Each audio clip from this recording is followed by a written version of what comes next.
खुलुमबाय बड' लेटेस्ट आपडेटआव बयखौबो बरायबाय रादाबखौ फरायदों आं प्रमद खाख्लारिया। गिबि निउसआव दङ बारग' एनडिपि बिथांमोना एडिजिपिजों सावरायहैदों। मैया 6 जानुवारि शुक्रबार खालि इउनाइटेड फराम अफ एक्स एनडिपिनि मोनसे हानजाया आसामनि एडिजिपि एसपि हिरेन चन्द्र नाथजों गुवाहाटीआव सावरायलायनाय जायो।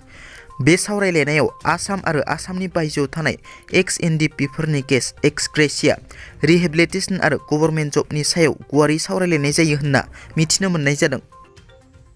चिरां जिल्लानि बर' सिख्ला बारदै बसुमतारिया फेशन श' देरहादों।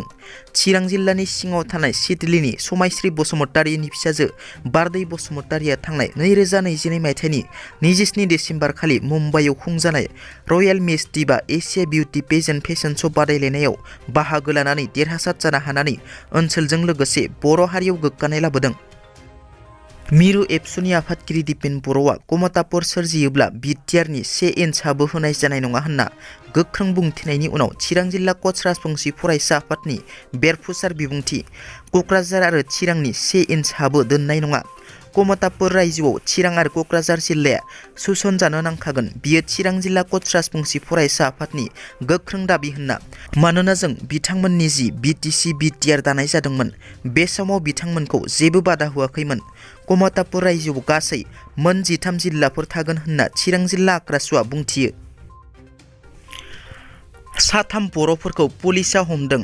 अल बिटिआर कन्ट्रेक्टर एस'सिएशननि आफादगिरि बिक्रम दैमारी, मोनसे समनि बिएलटिनि गोख्रों दैदेनगिरि बारग' एमएलए हितेश बसुमतारी, बड'लेण्ड जनजाति सुरक्षा मन्चनि मावफुं आफादगिरि दावराव देख्रेब नार्जारी बिथांमोनखौ दिनै फुङाव पुलिसआ हमना लांदों होनना खौरां मोननाय जादों। मा जाहोनाव बिथांमोनखौ पुलिस बिफाना हमना लांदों दासिमबो रोखा मिथिनो मोननाय जाथ'वाखै। लकसभा बियाबनि सिमा थि खालामनायनि सायाव बारग' बियो अमर सिंह ब्रह्मनि बिबुंथि। दिनै ट्राइबेल एबा बर' माहारिया जोबोद अलखद अबस्थायाव दङ, जोबोद गाज्रि। फारसेथिंनिफ्रायनो जोंखौ सारप्रेस खालामनाय अप्रेस खालामनायखौ जोंनि सरकारनि पलिसि खालामनायखौ जों नुदों। बिटिसिआव मोनसेल' एसटि क'टा थानायखौ जेनेरेल खालामनायखौ election commission of India, election commission of Assam बेवहाय मेम'रेन्डाम होनानै एसटिखौ प्रिजार्भ खालामफिननो थाखाय ट्राइबेल माहारि, बर' माहारियाव थानाय दल संगठन, बर'आव जेसेबां अर्गेनाइजेसनफोर दङ ज' जानानै प्रतिबाद होनांगौ होनना बारग' बियो अमर सिंह ब्रह्म बिथाङा खावलायदों। रुंसारि जानाय मुंदांखा बर' सावथुन आलायारननि फावगिरिनि मुसुखा गायसनगोन बिटिआर सरकारा।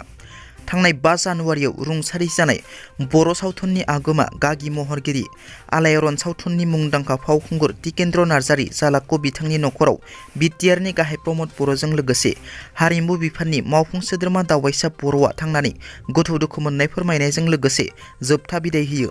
लोगोसे बिटिआर सरकारा टिकेन्द्र नार्जारीनि मुङै कालचारेल कमप्लेक्सआव गोसोखांथि मुसुखा गायसननो थाखाय खोथा होयो प्रमद बर' बिथाङा। दिनैनि रादाबा एसेनोसै। नोंथांमोना जुदि आंनि रादाबखौ खोनासंनानै मोजां मोनदोंब्ला अन्नानै लाइक, शेयार आरो साबस्क्राइब खालामनो दाबाव। गोजोन्थों।